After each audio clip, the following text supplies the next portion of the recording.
it's jammed to the rafters in there. When you walk in there, there's everywhere you look, there's nowhere to stand. But I had one with me that I was bringing from the house and left it. So I quickly went through the tens of thousands of albums here, and I was thinking about these ladies the other day, and I'm especially a huge fan of one of their guitarists, and she has an amazing social media. She has an amazing Instagram. It's the Go-Go's, and Quinn nailed it in 1981.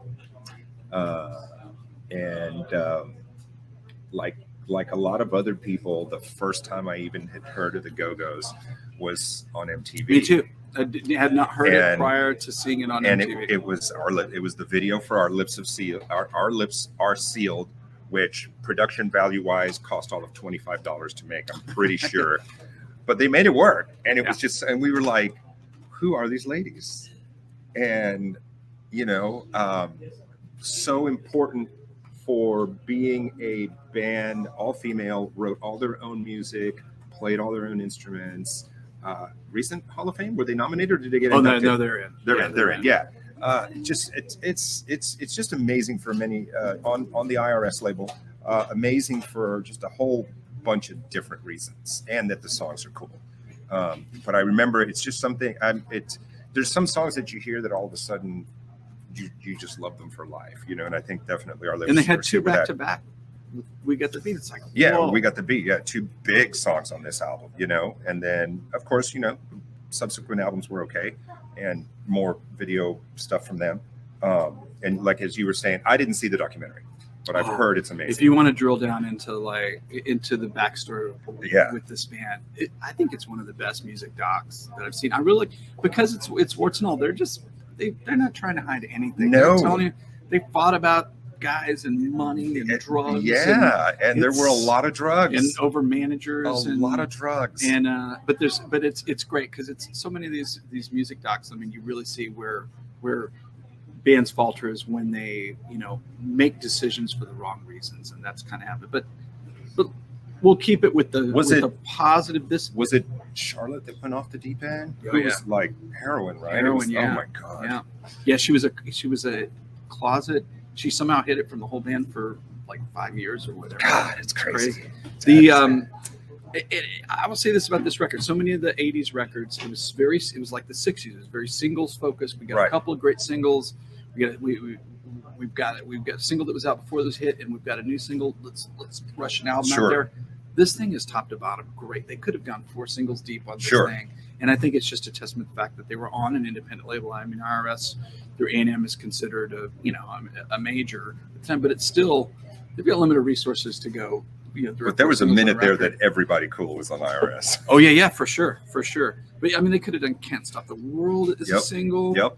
And maybe "Skid Marks on My Heart" could have been one. How cool was it that Jane played at SG? It was very cool. I thought that was super so cool. you had your SG Telecaster combo. Gina Shock, great drummer. Kathy Valentine, just nails, solid drummer, right? Oh yeah, really tough drummer. Oh yeah, she was. Yeah, it's not. Again, I mean, they didn't find these girls in a mall and say, "Hey, you want to be in a band?" And of course, they came out of the punk movement, which I mean, they rough and tumble. And that's the thing that people might forget out there. But if you were in a punk band in the '80s, I think it makes you like great preparation for life because people are going to throw things at you. There's no if you're not doing what you're supposed to, if people don't like it, it's very direct, and I'm sure they got a lot of that and constant. Yeah, never on that level, but I mean, mid to late '80s, I played in punk bands, and it was an education. It served me well surviving that. Yeah, terrific record, and we've had that was kind of a bummer with Kathy has a great book out, and we were going to do an author event with her, like right when the pandemic happened. And maybe you bought one here. We had a bunch of signed copies, but that book is great. Documentary is great. Really important band. And you can't get to, think of all the all-girl bands of the last 25 years. You don't get to them. I mean, You don't get to the Linda Lindas without 10 this. years or so after them, we see the Riot Girl movement. Right. And I have to think in some way, shape, or form they were some No kind doubt. of inspiration. Yeah. Because name another. I mean, there were bands that had female vocalists. I mean, at the time, but we didn't have. You can go back to X-Ray Specs. You can go. Eurythmic, whatever. But as far as that hadn't happened. No, who was the rock band, the 70s rock band? There was a documentary about them too. Yes. Yeah. Problem with them, records aren't that good. They're not that good. I bought the, there was a time where I got them. But there was a while there where records, like cheap. they opened for everybody. Yeah. Like Alice Cooper, and they were Warner Brothers fans. every- They opened for every Warner's band out everyone. there. So, Everyone. Anyway, so if you don't have this, get it. it's an essential album. It's in an the 80s, for essential sure. album. It's so good. It's so amazing. And again, and if she's got a sinister sense of humor, but if you want to follow Jane Weedland on Instagram, it's fun. It's a fun follow. I only saw them one time, and it was 2005. Was it Bayou Place? No, it was Woodlands. It was Go-Go's and B-52s. Oh, I remember that tour. I've seen them a couple times reunited, and they were terrific. Yeah. It was really Yeah. really Yep. fun. Yep. Really fun every time. All right, it's my turn. It is your turn. Okay, I'm throwing in a Beatles thing because people always seem to really like it when we throw in a Beatles thing. Yeah. And what I have here, this came in. We purchased this huge collection of I don't even know. There's 200 Beatles 7-inches in there, and this one's really neat because I think people forget that the Magical Mystery Tour was originally released as a double 7-inch in the UK because the other singles. Was it really? Yeah, because the other singles were already out there, and then they cobbled them together to make the LP in the States. Right. So it's really So this one says second press. this is the second press. So what's a first pressing go for? I mean, they sold, they're again A lot of them. So it's probably like a $60 item. If it Okay, starts. all right. But the thing is, these things are a little kind of fragile and don't. And the difference is if it's got the blue lyric sheet, then it's a first press. okay. If it doesn't, it's got the white one, then it's a But Second, it's basically like a book, and the 7 inches fold in the side here, and there's your Parlophone 45 RPM. It's crazy. Wait, hold on, I'm not on the screen. There you are. There you are. Get in there. 45 RPM logo, and it's cool. This is like it's a side loader is what they call it because the records go inside, and there's the famous illustration of them as wizards. I always liked that. I always thought that was cool. Yeah, It's amazing. And then here's the book that everybody knows from the LP, but it says it was packaged with scenes from the film. That's so cool. I'm the Eggman. Yeah. No doubt. With the where's the picture of? Oh, there they are. Look at those guys. Hey. Just another day at hold the on. office. Where's the photo? Where's the photo that I love? Oh, this is the lyric sheet. I thought. Hold on now. There it is. Spaghetti with it served with a shovel by John Lennon. That's amazing. It's a lot of spaghetti. That is a lot of spaghetti. Yeah. So anyway, if you're Great pick. never seen this. never seen it, yeah, Nope. it's and I always like this. The side 2 is I Am the Walrus, but if you see it says No You're Not. It says Little Nicola. So Very cool. cool little Beatles curiosity. there. Very, very cool. All right. So Vinyl Vault, and full disclosure, the Vinyl Vault I've had sitting on my desk to bring for the past 3 weeks is still There'll be sitting on another my chance. still sitting on my desk. And I walk through the door, and Quinn's like, "Get the Vinyl Vault?" I'm like, "Yeah, let me just browse the stacks real quick." So I love this album for a million different reasons. Number one, it's Keith Richards, and number two, we've talked about this when the big box set was out. Oh yeah, it's A crazy. while ago, right? But this is live at the Hollywood Palladium, Keith Richards and the Expensive Winos, and it's one of the greatest, I don't know, live recordings by a rock band. It's great. Yeah, it's terrific. It's- All-star just It's killer Stonesy, band, but then at the groovy. same time, it's other things. He gets into, like, of course, Keith always had a love for reggae and for, stuff like that. And he put the most killer band together. I mean, these guys. And the set list is cool, man. You got some Stone songs in there. Yeah. You got some of his, solo tunes, a few covers. He goes back to From Between the Buttons to Connection, which is he still does today. Yeah. One of his better tunes. And the catalyst for this whole thing was that the show, which I think was for broadcast somewhere, was getting bootlegged like crazy. You could buy bootleg CDs and DVDs in stores. And they're like, let's do this on our own. Performance is terrific. So the original, this is one of the reissue ones, right? This isn't the original. It was never on vinyl to begin with. Only the first Keith record. Because I had it on CD. I bought it on CD when it came out. I bought CD. it on CD, and it's just incredible, man. It's just a it's just a rock and roll album, man. And I love Keith. A lot of people don't love Keith as a singer. A lot of people.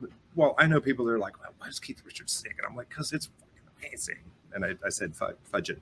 Whatever I said. Anyway, but Waddy Wachtel, Steve Jordan, Charlie Drayton, Sarah Dash shows up, Bobby Keys, Ivan Neville. I mean, I don't know who else you could put on that would make this better. It's great. But man, they're just cooking, and it's such a and the actual video of the performance is a lot of fun too to watch. Just them kind of get through it. Yeah. So this follows the first solo album, and then he goes on tour, and I mean, you talk about him singing. Yeah. Some people don't really know, but his version of "Time Is on My Side" is such a great. cool version of that heartfelt. Tune. Yeah. And it's sure. and it's really, really well done. I wish I would have been able to see one of those shows. I think there was Wouldn't only that like been great? 10 shows because they in the US or reunited last something. year, right, Yeah. or the year before, and did it. Yeah, They did it for a charity. They did it for a charity thing, and I'm like, why aren't you guys doing? Well, Steve Jordan's in the Stones now, so Yeah. He's doing a what good a job, great by the drummer. way. That dude is one of my favorite drummers. I would tell people, honestly, you could give him 2 pencils in a Coke can and sample that and play it for me, and I would know it's Steve Jordan. Wow. That dude just has that swing. He does. He's swing. got that weird, and he's got a certain little pop to his snare that I just hopefully love we'll get to so see much. him play God, I with hope the so. Stones. Hopefully Yeah. we get a What do you show. think about the new the single? First track is great. The second one dropped like today. it. I didn't get a chance to listen I haven't to this heard it one. yet. I think it's great. I think it's great. I song. like it a lot, Yeah, man. me too. I like it a lot. I was reading a quote, and Jagger says, I think he calls Keith Richards, said, "We need to record this now. We need to make this album now." I think was the conversation they had. Yeah. So get in the studio right now. It's my turn to go into the vinyl vault. Get in there. You ready? Get in Let's the vault. go in the vinyl vault. Okay, we're going to talk about one of my very favorite records of all time, which don't even have to do any homework on this one. This is, and I always tend to go the academic route. I'm going the pure love from my soul to yours. This is Hot Buttered Soul. Yeah, This man. is Isaac Hayes. Not only one of the greatest soul albums of all time, but one of the greatest album covers of all time. There's Isaac with his gold chains before he was chef. Look out, he gets some means there. Which is bad to the bottom. To talk about the content, what you need to know about this record is, so Isaac Hayes and David Porter were 2 of the most important songwriters in the Stax family, and they wrote tons of hits for Carla Thomas and most notably Sam and Dave. They were the guys that wrote all the Sam and Dave hits. And what is striking about this record is this is Isaac Hayes emerging as an arranger and a producer, because the album's all covers. Yeah. You would expect him to do his own songs, but it doesn't. It also is kind of a first because it really introduces this long form soul funk format. There's only 4 songs on this record, and one of them is 2 of the songs pretty much take up the majority of both sides on the record. And it's one of those records that you don't ever really just listen to a track. You listen to it from beginning to end. It really kind of defines what an album Great pick, man. is. Great album. And a little bit of trivia. It's funny about this. Go. While this is not his first record, it was his first huge record. They covered this song. He covers the song "One Woman," which Al Green covered on his first major label record. Oh, too. interesting. And it's a great A/B to listen to their different takes on both of those records.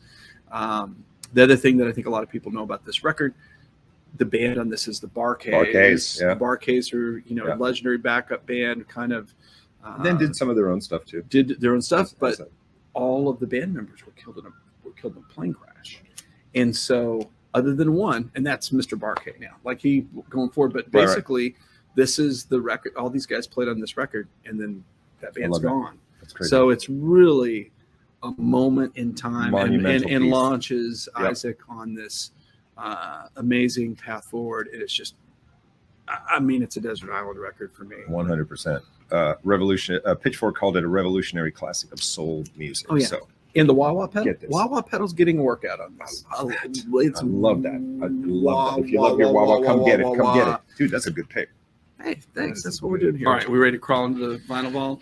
Need Yes, some I'm sound excited about effects? this because I have a story. Are you? I was Oh, so good. happy when you told me you were picking this. All right. Well, we're going to talk about one of my favorite Touchstone albums of all time.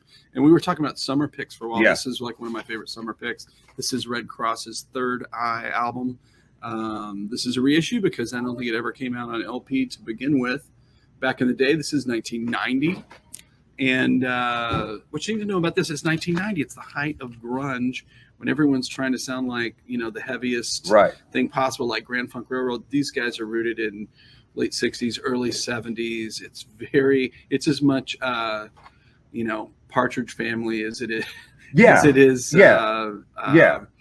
Heavy rock, but it Yeah. certainly rocks. But there's a It ton rocks, of great 100%. songs on it. Pretty much everybody acknowledges this as like a four-star album. So the only Red Cross that I was aware of was that one song. There was a video for it, and they played it on 120 Minutes all the time. Oh, I yeah. can't remember what it was.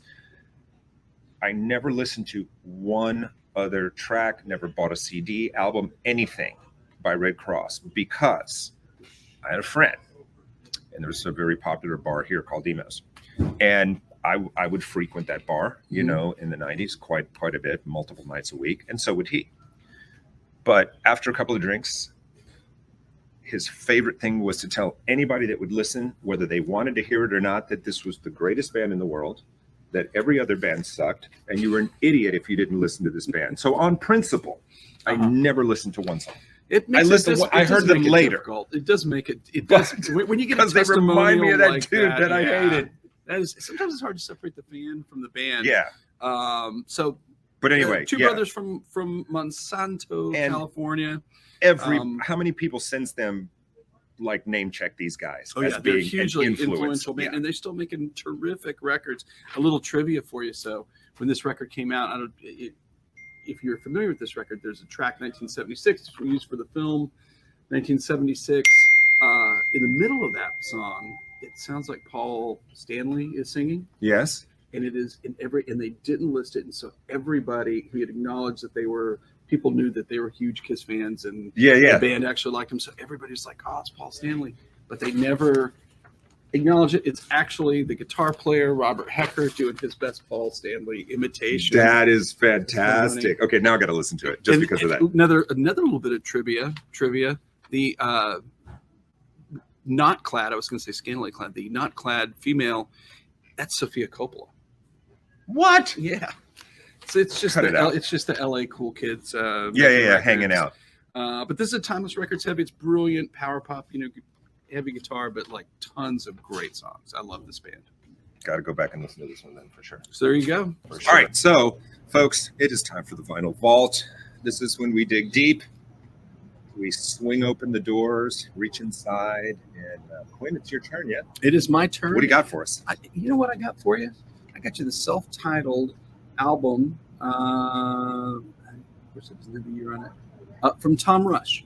The Tom Rush Tell me all about it, because Tom I don't know. Rush I don't know him. is one of the original, like Greenwich Village. He was in the kind of earnest New York folk, East Coast folk movement, but then he was one of the first generation singer-songwriter guys that ushered in that era. He was the first to record songs by Joni Mitchell, Jackson Browne, and James Taylor.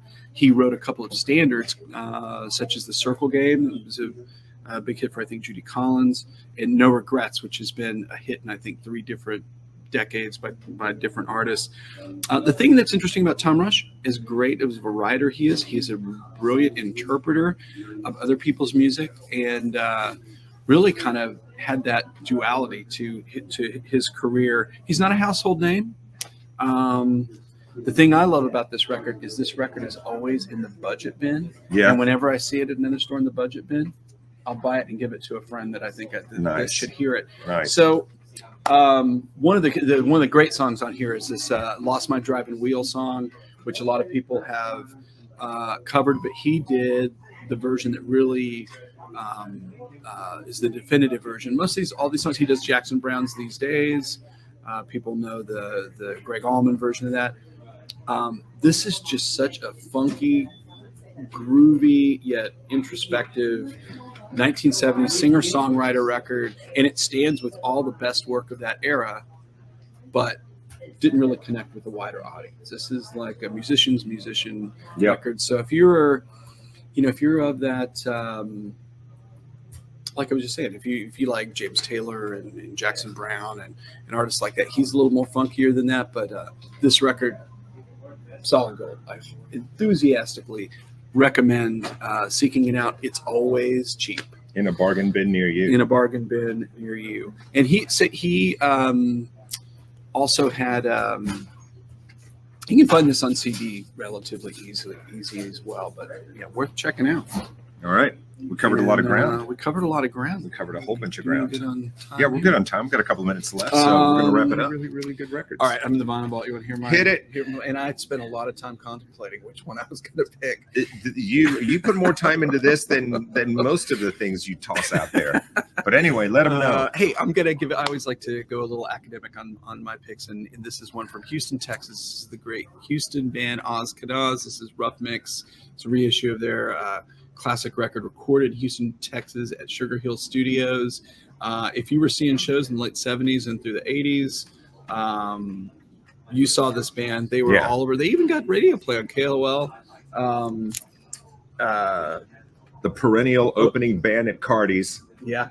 And then Ruben and I were talking. I saw them at Herman Park. Opening for Peter Frampton. How were they?